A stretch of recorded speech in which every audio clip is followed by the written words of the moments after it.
자, 우리가 기도에 관한 주제로 수요 저녁에 함께 말씀을 나누고 있습니다.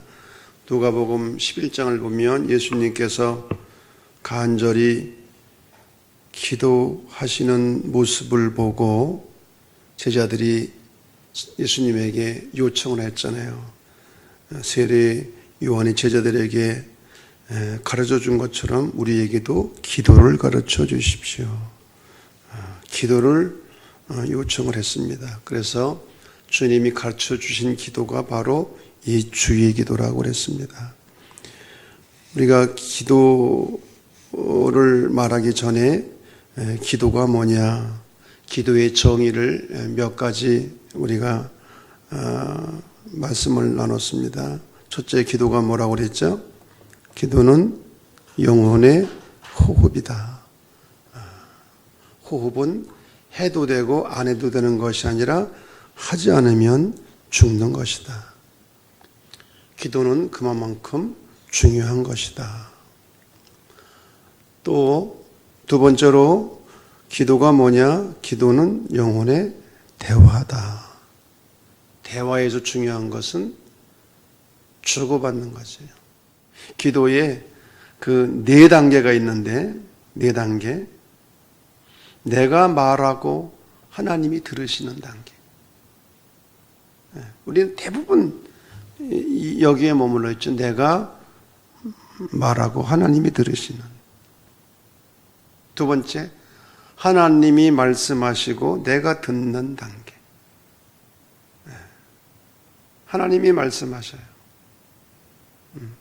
우리는 그 음성에 귀를 기울여야 돼요. 우리가 적어도 1시간 기도했으면 10분 동안은 좀 들어야 되지 않겠어요? 우리가 의사 앞에 가서 자기 아픈 거 이야기하고 나면 의사가 뭐라고 진단하는지 들어야 될 거 아니에요? 의사 앞에 가서 아픈 것만 이야기하고 선생님 안녕히 계십시오 하고 돌아오는 사람하고 똑같이. 세 번째 단계는 하나님도 말씀하지 아니하시고 나도 말하지 않는 단계. 하나님도 말씀하지 않고 나도 말하지 않아요. 그냥 사랑의 서로 바라봄이에요. 바라봄. 그럴 때가 있었어요? 없었어요? 바라만 보아도 좋았을 때. 그리고 또 하나 단계가 뭐냐? 나도 듣지 않고 하나님도 듣지 않으셔요. 말하지 않는 것이 아니라 나도 듣지 않고 하나님도 듣지 않아. 이거는 합일이에요. 하나님과 영적으로 하나가 되는 영성의 길에서는 정말 가장 어렵고 힘든. 자, 우리가 기도를 대화라고 할 때에 듣는 것도 있어야 된다. 듣는 것. 그런데 우리가 듣는 것에 굉장히 약하잖아요. 또 기도는 정화의 시간이다. 우리의 마음이 깨끗해지는. 영성가들에게 있어서 기도의 목표는 자기 정화에 있었어. 왜? 자기 마음이 깨끗해지는 만큼 하나님을 배울 수 있었기 때문에. 마음이 깨끗한 자가 복이 있나니 저가 하나님을 볼 것이며. 여러분, 하나님 뵙기를 원합니까? 그 더러운 마음 가지고 어떻게 보려고 그래요? 거울을 닦아야지. 아니, 더러운 걸 자기 얼굴도 안 보이는데. 욥이 인간이 당할 수 있는 가장 큰 고난을 겪고 욥기 42장 5절에서 한 고백. 전에는 주께 대하여 귀로 듣기만 하였사오나 이제는 눈으로 주를 배움나이다. 눈으로 주님을 배우는 단계. 어떻게?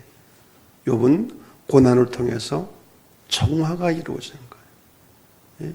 마음이 깨끗해진 거예요. 여러분, 고난은 정화의 시간이기도 합니다. 아멘. 고난 당하라고 그런 건 아니잖아요. 받고 나는 우리의 마음을 정화시켜요. 그래서 그게 은총일 수 있는 거예요. 그러나 가장 중요한 기도의 정의, 기도는 하나님과의 뭐라고요? 사귐이다. 무엇을 구하고 받고 하기 이전에 그냥 사귀는 것 자체가 목적인 거지. 주님과의 관계가 깊어지는 거. 서로 깊이 알아가고, 서로를 인격적으로 깊이 만나고, 교제하는 거, 그거 자체가 중요한 것이죠. 무슨 거래를 하는 것이 아니라. 여러분들이 주일날 감사헌금을 드리면 제가 그 기도 제목을 다 타이핑을 해달라고 그래가지고 한 주간 동안 봅니다. 누가 어떤 기도를 드리시는지, 그리고 어떤 감사를 하는지, 또 어떤 기도 제목이 있는지. 근데 지난 주간에 어떤 분이 이런 기도를 드렸어요. 하나님, 올 한 해도 잘 부탁드려요. 이게 아주 눈에 띄더라고. 많은 그런 그 감사의 내용이 있었는데 기도의 제목도 있었고, 하나님, 올 한 해도 잘 부탁드려요. 이름을 보니까 우리 교인이 아니야. 새벽 기도 나오는 세중앙교회 권사님 이름이더라고. 어떤 남자분이 교회를 나오자마자 사고를 만나가지고 서울에 있는 어느 병원에 입원을 했는데, 신방을 갔더니 그런 얘기를 하는 거예요. 목사님, 기도를 해야 되는데 누구에게 어떻게 기도해야 될지를 모르겠습니다. 지금 힘들고 너무 어려워서 기도를 해야 될 텐데 누구에게 기도해야 될지, 그리고 어떻게 기도해야 될지 모르겠습니다. 결국 그분은 얼마 안 가서 세상을 떠나셨는데, 여러분, 모든 종교에는 기도가 있어요. 다 기도가 있어요. 제가 궁금한 것이, 다른 종교는 누구에게 어떻게 기도하는가, 특히 기도의 대상이 누구인가, 그걸 좀 알아봤는데 이게 명확하지가 않은 거예요. 우리 서실 원장님이 아주 진실한 원불교인입니다. 기도도 열심히 해가지고. 어느 정도냐? 기도 수첩을 만들어가지고 자신만을 위해 기도하는 것이 아니라 많은 사람들을 위해서 기도해요. 이렇게 여러분, 기도 수첩 만들어서 다른 사람 위해 기도하는 분이 있습니까? 그래서 물어봤어요. 아니, 그러면 원장님, 누구에게 기도를 하는 겁니까? 원불교에서는. 그랬더니 하늘과 땅에 감사하고 기도하고, 부모에게 감사하고 기도하고, 동포들에게 기도하고, 뭐 법률, 나 이게 무슨 뜻인지 모르겠어요. 그래서 인터넷을 찾아보니까 이 원불교에서는 기도할 때 이렇게 말하고 기도한답니다. 천지 하감지위, 부모 하감지위, 동포 하감지위, 법률 응감지위, 피언자 암흑에, 이제 자기 이름이죠. 암흑에는 법신불 시 사은전에 고백하옵니다. 이게 무슨 말이에요, 이게? 아니, 그분이 설명을 하는데도 내가 지금 못 알아듣겠어도 이제 누구에게 기도한다는 거죠. 아니, 하늘과 땅에 기도하고, 부모에게 기도하고, 동포들에게 기도하고, 법에게 기도하고, 이게 도대체 뭔 얘기인지 아시는 분 좀 알려주세요. 모르죠. 그러면 불교에서는 누구에게 기도합니까?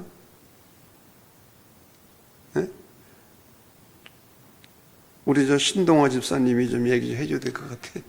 불교에서 그동안 기도 많이 했을 때 누구한테 기도했어요? 그동안 우리 신동화 집사님. 부처님에게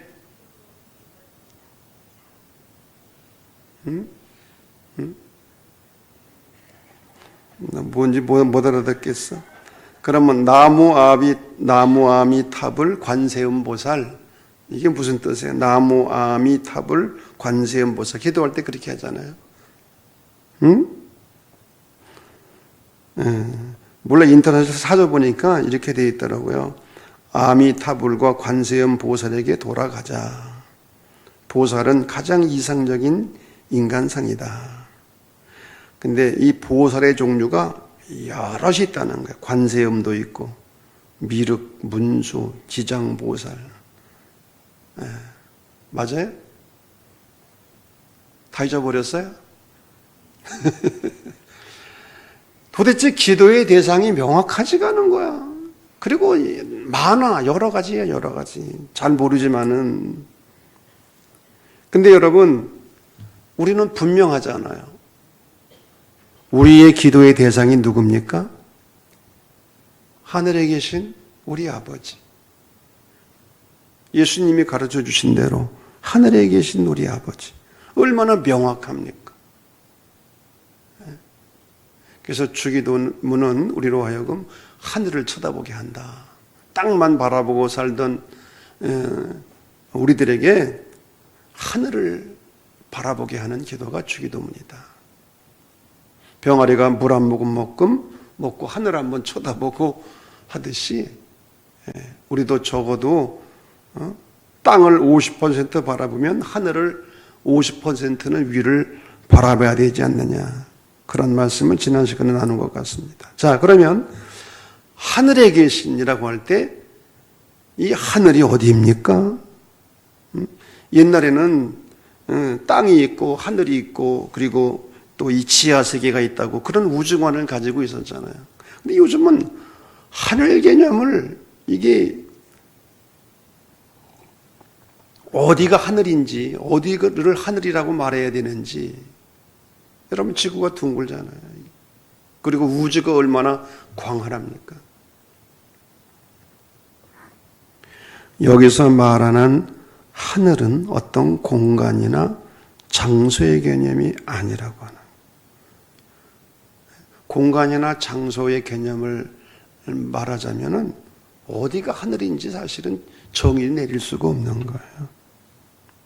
여기서 하늘은 땅과 대조가 되는 상징적 표현인 거예요. 하나님이 어디 계시냐? 하늘에 계시다. 이것이 무슨 뜻입니까? 하나님이 하늘에 계시다고 하는 것은 어떤 장소의 개념이 아니라고 했습니다. 하나님의 초월성을 말하는 거예요. 하나님은 우리 인간과 전혀 다른 분이라는 거죠. 그래서 칼 바르트라는 신학자는 하나님과 인간 사이에는 질적인 차이가 있다. 하나님은 창조주이시고 우리는 피조물이고 하나님은 무한한 분이시라고 한다면 우리 인간은 유한한 존재이고 하나님이 절대적인 분이라고 한다면 인간은 상대적인 존재이고 하나님이 시간과 공간을 초월해서 어디든지 계신 분이라고 한다면 우리는 시간과 장소에 제한을 받는 그런 상대적인 존재인 것이죠. 시편 130편 시인의 고백처럼 하나님은 감히 우리가 접근할 수 있는 분이 아니며 우리 인간의 이성과 머리로 이해할 수 있는 분이 아니라는 거예요. 그리스의 철인이었던 테유네스가 꿈에 천국에 가서 하나님과 대화를 나누게 되었습니다. 하나님께 있어서 100만 년은 얼마만큼의 길이입니까? 100만 년. 그랬더니 하나님께서 하루와 같다. 그럼 황금 100만 근은 하나님에게 있어서 얼마만큼의 가치가 있습니까? 그랬더니 티끌과도 같다. 그랬어요. 그래서 또 요청을 합니다. 그렇다면 하나님께 아무것도 아닌 그 티끌만한 황금을 저에게 좀 주십시오. 그랬더니 뭐라고 말씀하셨느냐? 좋다, 주겠다. 그러나 하루만 기다려라. 하루가 100만 년이니까 100만 년 기다리라는 거지. 100만 년. 줄 테니까 100만 년 기다리라는 거예요. 이건 하나의 우화입니다. 우화인데 교훈적인 우화인 거죠. 신의 광대함, 하나님의 광대함, 하나님의 시간과 인간의 시간, 하나님에게 가치 있는 것과 인간에게 가치 있는 것, 이거는 질적인 차이가 있다고 하는 거예요. 하나님은 인간의 이성과 지식을 초월해 계신 분. 하나님은 인간의 생각과 감정을 초월해 계신 신비이신 거죠. 하나님의 생각과 인간의 생각이 다르죠. 하나님의 시간과 인간의 시간이 다르고요. 하늘에 계신, 물론 우리는 위를 생각하게 되지만 이것은 장소의 개념이 아니라고 그랬습니다. 하나님의 초월성, 그것을 말하려고 하는 것이죠. 두 번째, 하늘에 계신 우리 아버지, 하나님을 아버지라고 표현을 했습니다. 이것을 신인동형론이라고 말합니다. 다시 말하면 하나님을 인간과 유사한 존재로 표현하는 거예요. 유사한 존재로. 엄밀한 의미에서 하나님은 아버지가 아니시죠. 그러나 하나님을 우리가 인간과 유사한 존재로 표현하는 거예요. 하나님을 아버지라고 부를 수 있다면 사실은 하나님을 어머니라고도 부를 수 있는 거예요. 하나님께 아버지적인 요소만 있는 것이 아니라 어머니적인 요소가 있는 거지. 그러니까 여성학자들이, 신학자들이 뭐라고 말하냐? 왜 하나님을 아버지라고만 부르느냐? 하나님 어머니라고도 부르자. 그러니까 또 어떤 얘기가 나오냐면 하나님 어버이 그렇게 부르자. 타협을 해가지고. 그러나 보세요. 하나님 어머니, 하나님 어버이. 이게 느낌이 와 닿습니까? 어쨌든 우리는 예수님께서 하나님 아버지 하셨으니까, 예수님께서 하나님 아버지, 예수님이 하나님 어머니 하셨으면 우리도 어머니라고 그래야지. 그래야 안 그래요? 예수님이 가르쳐주신 기도가 하나님 아버지인데. 자, 그런데 구약시대에는 하나님을 아버지라고 부를 수가 없었어요. 여러분, 구약성경에 하나님 아버지라는 표현이 있습니까? 하나님의 이름조차도 부를 수가 없었어요. 그래서 여호와, 야훼 그런 말이 나오면 주라는 표현, 아도나이, 어떻게 감히 하나님의 이름을 불러요? 자식이 부모의 이름을 함부로 부릅니까? 그래서 여호와 또는 야훼 이런 표현이 나올 때는 주님, 아도나이 이렇게 부르는 거예요. 그래가지고요, 세월이 한참 흘러가지고 하나님의 이름을 잊어버렸어요. 안 부르니까, 감히 부를 수가 없으니까. 그래서 나중에 찾아낸 말이 야훼라는 말이었어요.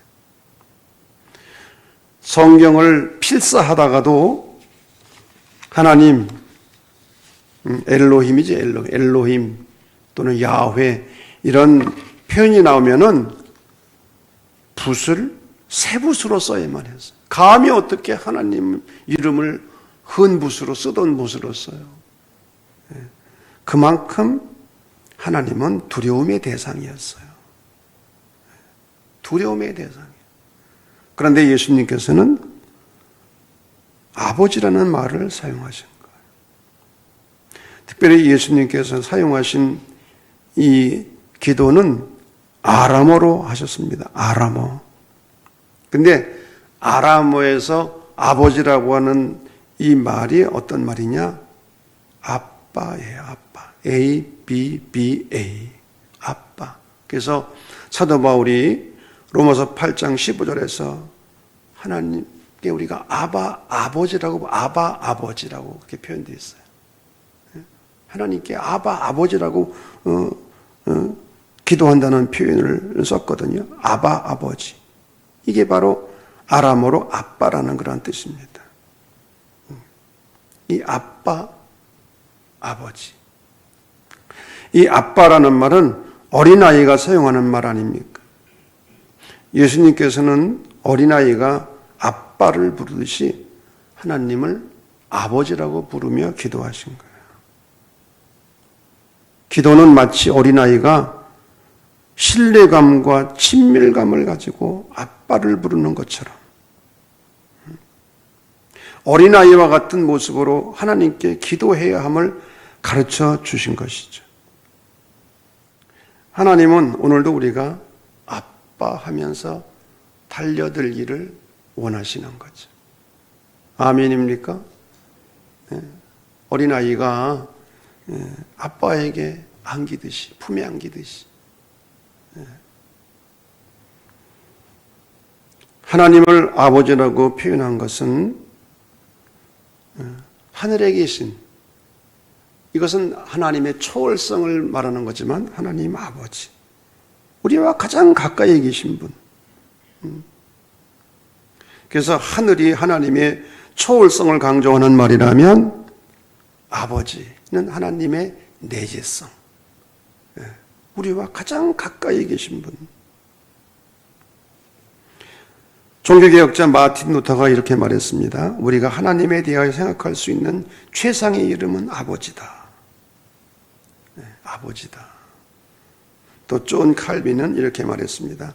하나님의 아버지 되심과 그의 전능하심을 믿는 것이 신앙에 있어 필수적인 것이다. 하나님의 아버지 되심. 밀러라는 분이 이렇게 말했습니다. 하늘에 계신 우리 아버지라고 고백하는 것은 기도의 황금문이다. 황금문. 황금문이 얼마나 여러분 값비싼 문입니까? 기도에 집으로 들어갈 수 있는 황금문이라는 거예요. 은혜 중 가장 으뜸가는 은혜는 하나님께서 인간을 당신의 자녀로 부르신 것이고 인간이 하나님을 아버지라고 부를 수 있는 것이다. 교부 레온의 마뇨라는 분이 한 얘기입니다. 그런데 하나님을 아무나 아버지라고 부릅니까? 우리는 예수 그리스도 안에서 하나님을 아버지라고 부를 수 있는 자격을 얻게 된 것이죠. 영접하는 자, 곧 그 이름을 믿는 자들에게는 하나님의 자녀가 되는 권세를 주셨으니 너희가 다시 무서워하는 영을 받지 아니하고 양자의 영을 받았으므로 아바 아버지라 부르짖느니라. 여러분, 은혜 중에 최고의 은혜는 하늘에 계신 하나님, 이 초월적인 분을 나의 아버지라 부를 수 있고 자녀의 관계 속에서 살아가는 것입니다. 하나님께서 나의 아버지가 되신다는 사실, 너무나도 황홀하고 자랑스러운 일인 것입니다. 그러면 하나님이 우리의 아버지라는 이 말 속에는 무슨 의미가 담겨져 있는가? 하나님 아버지. 첫째는 생명을 주신 분이다. 여러분, 우리는 아버지로부터 생명을 받았잖아요. 어머니를 통해서. 내 생명의 근원이 되시는 분. 사랑하고 공경해야 할 분. 부모가 아무리 부족하다 할지라도 내 부모잖아요. 나에게 생명을 주셨고 그래서 우리가 사랑하고 공경해야 할 분이 아버지인 거죠. 공급해 주시는 분. 아버지는 자식들의 의식주를 공급해 줍니다. 마찬가지로 하나님께서도 우리의 모든 필요를 채워주시고 공급해 주시는 분. 또 나아가 아버지는 보호해 주시는 분입니다. 성경에 보면은 시편 121편 하나님은 졸지도 주무시지도 아니하고 당신의 자녀들을 지켜주신다고 하는 거죠. 또 상속해 주시는 부모는 자기의 전 재산을 자식에게 주고 싶잖아요.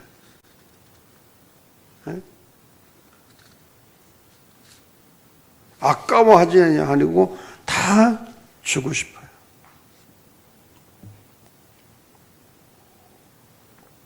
또 나아가 아버지는 용서하고 기다리시는 분입니다. 탕자의 비유에서 아버지는 집 나간 자식을 이미 용서해 놓고 기다리셨어요. 돌아오는 순간 용서한 게 아닙니다. 이미 용서해 놓고 기다리신 거예요.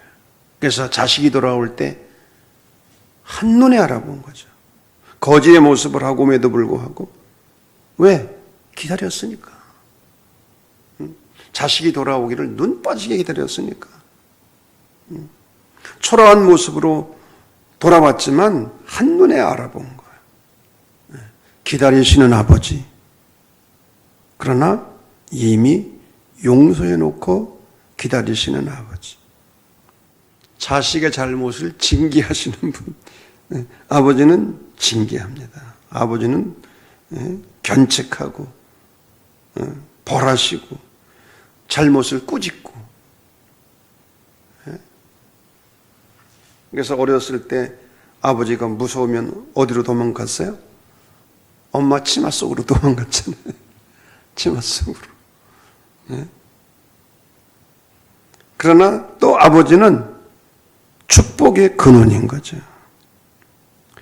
성서적인 아버지 개념 중에서 가장 중요한 것은 아버지는 축복의 통로라는 거예요. 그래서 유대인들은 아버지가 죽기 전에 자식을 위해서 축복 기도를 하고 죽는 거예요. 여러분 그렇잖아요. 아브라함, 이삭, 야곱, 요셉, 특히 야곱은 죽기 전에 12 아들들에게 간절히 축복했잖아요. 그리고 그 축복은 그대로 이루어지는 거죠. 하나님은 우리의 복의 근원이시다. 마지막으로 하늘에 계신 아버지인데 나의 아버지만이 아니라 누구의 아버지예요? 우리들의 아버지. 우리의 아버지. 신앙은 하나님과의 관계 속에서 개인적이면서 동시에 공동체적이라고 해요.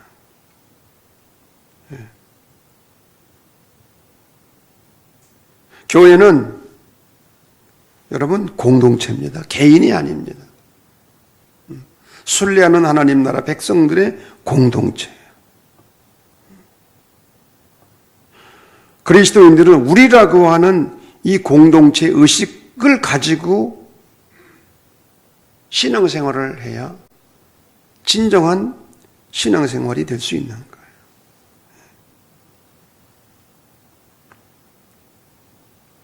까치집을 보면 나뭇가지를 수없이 물어다가 이걸 집을 짓잖아요. 나뭇가지 하나하나는 정말 연약합니다. 그런데 수많은 나뭇가지 서로 얽히고 설치면 아주 튼튼한 집이 되는 거예요.